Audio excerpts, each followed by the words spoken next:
헌법 수호와 문민 통제가 실현되는 군대, 우리가 바라는 거 아닙니까? 이 문제로 최근 사회적 논란 네. 답답했죠. 그럼요. 그래도 우리 슬기롭게 극복을 그러게. 지금 너무 우리나라가 지금 그래도 잘 극복하고 와가지고 그러게. 뿌듯합니다 오히려 지금은. 근데 아직도 갈 길은 좀 멀어 보여요. 그렇죠. 멀고 또 이 끌고 나가시는 분들이 얼마나 지금 힘들겠어요 사실. 그러니까 국민의 군대 만들기, 이거 아주 중차대한 과제인데 오늘 김광진 장군 모시고 또 얘기를 좀 나눠볼까 합니다. 어서 오세요. 네, 안녕하십니까. 네. 반갑습니다. 문민 통제, 이거 뭐 나약한 시빌리언이 컨트롤한다 이렇게 이제 이해가 될 수도 있어요. 용어로 보면. 근데 그 문민이라는 것의 핵심은 뭐냐면 국민이 선출한, 국민이 위임한 권력이 아니고는 군대를 통제해서는 안 된다. 순수하게 밀리터리맨이 나와가지고 군을 좌지우지하면 안 된다는 이야기는 이제 우리 문민 통제란 말로 하고 있는 것이니까 다른 말로 바꾸면 국민에 의한 통제가 맞겠죠. 네, 그렇습니다. 이게 문민이라는 것이 시빌리안, 민간 정부를 의미하는 것인데, 그 국민을 대표했다. 또는 국민에게 선출됐다는 이렇게 정당성이 있는 정부다. 이런 얘기를 대표하고 있으니까 그 말씀이 맞습니다. 맞아요. 총구는 권력이 아닌 국민을 바라봐야 된다. 국민을 바라봐야 되는데 그간에는 너무 군대에서 권력을 바라보는 시각으로 보여요. 지금은. 어떻게 생각하세요? 네, 사실 이 문민 통제는 뭐 우리나라만의 문제는 아니었고요. 그렇죠. 예, 역사적으로나 이제 모든 나라에서 이 군대가 당연히 국가를 지키기 위해서 총을 갖고 있었는데 이 총이 이 국가 내부로 돌아올 가능성, 이게 이제 문민 통제에서 가장 우려하는 바였고요. 그러면서 국가 내부로 총도 안 돌리고, 그 다음에 이 군대가 밖의 외적과는 잘 싸울 수 있는 군대를 어떻게 만들 것이냐, 문민 통제 통해서. 이게 굉장히 문민 통제의 숙제였습니다. 문민 통제 보통 두 가지 이런 흐름이 있다고 합니다. 하나는 그 육도 삼략, 이렇게 중국 고전에 나오던 얘기가 있는데, 예전에는 그 왕이 이제 장군을 뽑을 때는 모격제계를 하고 한 명을 뽑으면 됩니다. 뽑아서 그 장군한테 큰 부호를 주고 이제 임무를 준답니다. 그 다음부터는 그 장군이 돌아올 때까지 왕도 그 군대에 대해서 명령을 하지 못한다. 굉장한 그 군에 대한 자율성, 전문성, 이거를 인정했던 그런 문민통제 시대가 있었어요. 근데 이것이 오늘날 문민통제 이론에서 그 유명한 사뮤엘 헌팅턴 같은 사람이 이제 객관적 문민통제라는 말로 한 이론과 굉장히 비슷합니다. 군의 자율성, 전문성을 주고 그 군이 이제 그 정부에 의해서 통제를 받지만 군의 자율성을 존중을 해줘야 이 군이 또 확실하게 이제 운동할 수 있고 또 작용할 수 있다. 이런 주장이 있는데요. 또 하나의 또 반대 주장도 있긴 합니다. 프랑스의 그 1차 세계대전 당시의 총리였던 조르지 크레망소 같은 사람은 이런 말을 남겼는데요. 전쟁은 너무나도 중요해서 장군에게만 맡길 수 없다. 이런 말을 했습니다. 그러면서 실제로 자기가 전쟁 중에 이 장군들과 이 많은 대화를 통해서 개입했던 그런 역사가 있습니다. 이쪽에 관련된 이론이 또 나와 있어요. 이것은 사뮤엘 헌팅턴 이론과 좀 다릅니다. 엘리엇 코엔이라는 사람이 만들었던 불평등한 대화라고 해서 이 전쟁에서 당연히 군인이 전문성이 높지만 선출된 민간 지도자가 전쟁에 최종 책임을 진다. 책임을 지는 사람은 이 군인에게서 무조건 맡겨놓을 수는 없고 계속 질문하고 대화하고. 근데 그 대화는 어쨌든 책임을 져야 되는 사람이 더 많은 권한과 그다음에 책임을 갖고 해야 된다는 불평등 대화를 얘기하고 있습니다. 이게 두 가지 이론이 사실은 존재하고 있죠. 오늘날은 이것들이 좀 서로 대립되는 이론이기보다는 이제 서로 합쳐지고 또 조화되는 소통이 그렇죠. 되는 이론으로 가고 있습니다. 그래서 최근에 많은 문민 통제 얘기는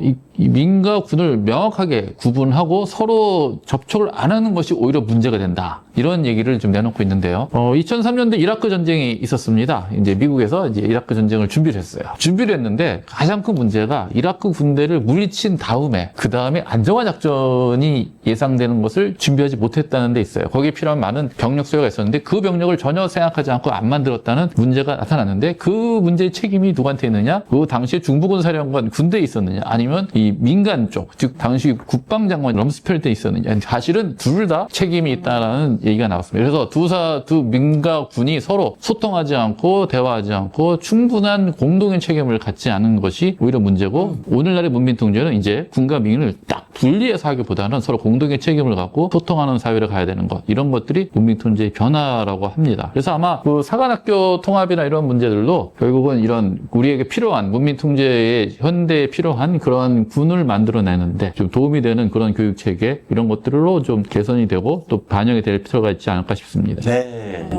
하여튼 어떤 말로 표현하든지 오늘날 군대는 네. 군대를 운전하는 운전대는 군이 잡는 것이 아니라 선출된 국민의 뜻을 위임받은 정치 지도자가 잡는 것이다. 이게 핵심이라고 저는 생각합니다. 선출 권력이 즉 국민이 잡는 것이다. 군인이 아니다. 내 마음대로 쓸 수 있는 무력이 아니다. 그 안에 뼛속까지 이 정신을 집어넣어줘야 되는데 조금 일탈하는 군인들이 잘못 생각하는 그래서 우리는 아주 질곡의 역사를 경험을 했지요. 이제 이걸 그 정치 지도자가 핸들을 잡는 것은 군을 약화시키는 것이 아니라 오히려 소용돌이에 휘말리지 않고 본연의 임무에만 충실하도록 집중하게 만드는 보호막으로 볼 수도 있는 겁니다. 그럴 수도 있죠. 예. 군인들은 군인의 직분에 충실하고 이 선출된 사람들이 그 어떤 책임을 다 할 수 있게끔 하는 거죠. 예. 그런데 이제 문임은 문민이냐 실질적 문민인가 하는 이야기는 이제 어느 나라에서나 나올 수는 있어요. 조금 이제 한국에는 이제 건국 이래 늘 민간인 출신 국방장관보다는 군에서 이제 잔뼈가 굵은 장군 출신이 국방부 장관을 수행한 경우가 많죠. 그래서 지금 이번 정부 장관, 국방부 장관이 뭐 60년 만에 문민 국방부 장관이라 이런 얘기를 했었잖아요. 얼마나 오랫동안 군 출신 분들이 국방부 장관을 하셨으면 60년 만이라는 얘기가 나오더라고요. 그런데 그게 이제 군 경험이 없는 것이 덕이다. 이런 이야기는 아니야, 또. 아, 그렇죠. 그건 아니죠. 예. 그분도 또 늘 국방부 근처 쪽에 일을 쭉 해오신 분 아니에요. 예. 국민의 뜻을 살피는데 그 민감성, 감수성이 떨어진 사람이 하면 안 되는 거다 이거죠. 그래서 그 군인적 사고로 하라면 아는 거지 하고서 군의 이익을 위해서 군을 움직이는 사람이 돼서는 안 된다는 뜻이지. 그렇죠. 뭐 군복 입은 경험이 장애가 되는 건 아니죠. 네, 그래서 아까 조금 전에 이제 문민통제에 대해서 조금 말씀을 드렸었는데, 오늘날의 문민통제가 이제 군과 민간 정부 간의 좀 소통, 공동의 책임, 이런 관계로 이제 변화되고 있다고 얘기했는데, 그렇게 돼야 사실은 조금 더 그 정보가 차단되거나 왜곡되지 않고 민간 정치 지도자에게 군에서의 의견과 소통이 되어진다라는 측면이 있는 건데요. 만약에 이렇게 예비역 출신이 국방장관이 되는 우리나라의 현 구조를 보면은 어떤 문제가 있을 수 있냐면은 사실 군에서, 한국 군에서 가장 최선임자는 현역 최선임자는 합참의장이고, 군을 대표하는 것은 합참이라고 볼 수가 있는데요.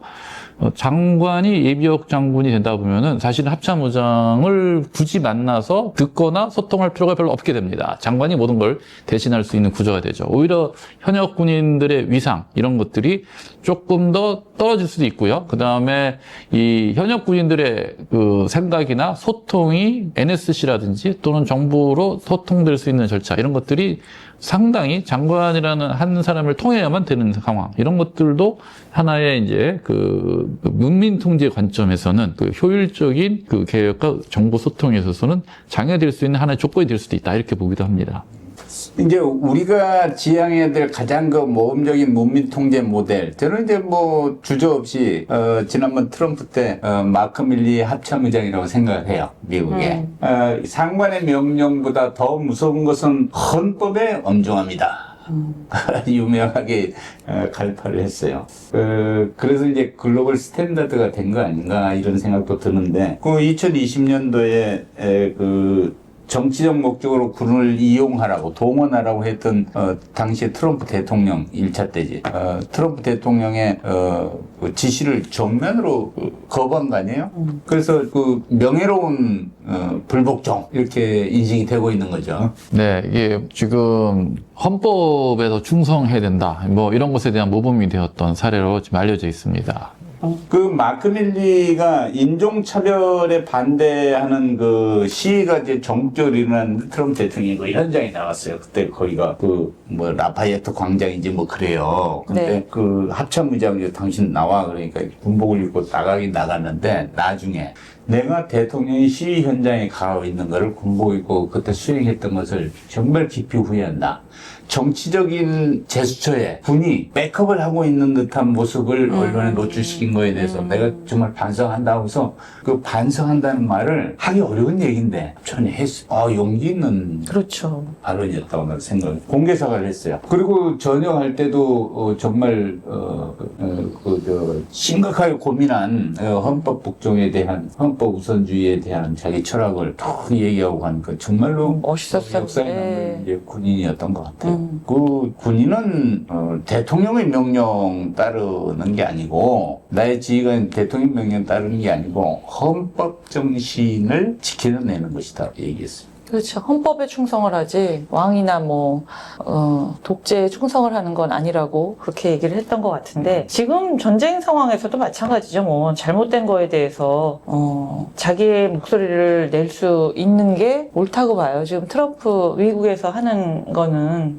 옳지 않다고 생각하는 그 군인들도 많이 있지 않겠어요? 그렇죠? 너무 많죠. 그게 이제 그 문민 통제라든지 이런 관점에서 네. 그 군에서 정보를 서로 이제 그 트럼프 대통령 같은 네. 그런 고위 지도자한테 정확한 정보를 전달하거나 또는 그 트럼프 대통령이 생각한 옵션과 다른 옵션 대안이 있다는 것을 전달할 수 있는 통로, 네. 채널 이런 것들이 지금 많이 확보가 되어야 이제 건전한 민군 관계 또 효과적인 문민 통제 되는 것인데 그것이 예를 들어서 딱 대통령한테 충성하는 한두 사람한테만 모든 정보가 이제 깔때기처럼 모여서 이제 그 소통이 왜곡되거나 차단된다면은 굉장히 잘못된 결정이 계속 이어질 수 있는 맞아요. 가능성 이런 것들도 문민 통제에서 지켜봐야 될 맞아요. 어려움이 그 난관이기도 합니다. 좀 문제가 좀 많은 것 같아요. 그래서 제가 보기엔 지금은. 지금의 트럼프 대통령의 행동은 뭐 좀 더 시간이 지나봐야 정확한 평가가 나오겠지만 그렇긴 하지만. 예. 방금 말씀드렸던 그런 문제점들이 베트남 전쟁 때라든지 또 이라크 침공을 위한 계획 단계에서 일어났던 걸로 당시의 상황을 맞아요. 오늘날 문민 통제 문제로 얘기를 하고 있습니다. 근데 그것이 지금도 미국에서 일어나지 않으리란 보장은 없을 것 같습니다. 네.